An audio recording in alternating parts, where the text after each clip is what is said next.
ase Dr. William Ruto achakire taro yae ya bene imeyense ya France ase Egeikaro kie mirongo etano nebere kia G7 nigo aereire obuya bw'Egeikaro ekio nabo igo hari arachi gukwanera ase Egeikaro ekio gati yabo niga abwatakaine oburendi nabo igo okorenda ogonchereria KW'ERIRE nayanda mange.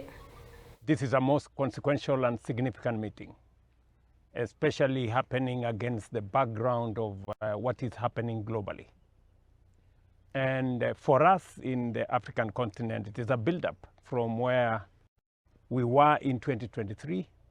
First, we convened the Africa Climate Summit in Nairobi that brought together African heads of states and stakeholders to discuss and consolidate our position, ideas, and suggestions on how climate change and the effects of it were affecting not just us, and Africa did not need to continue just being a victim, but a significant contributor to how a solution could be found.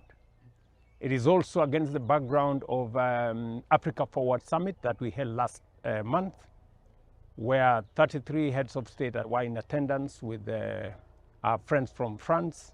And again, we built consensus on where is Africa going, how is it going to play in the global scheme of things. We come here with very clear ideas. Number one, there will be 3 sessions. Session number 1 will be about forging new partnerships, international solidarity that is going to inform the new world order.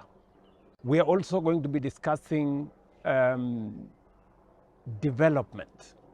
We are going to be discussing how we are going to forge a new development paradigm of shared economic activity and shared growth that is global, and who is going to play what. And finally, we're going to be discussing about technology, how e-government, AI technology, governance, how is everybody going to play. You remember very well that Africa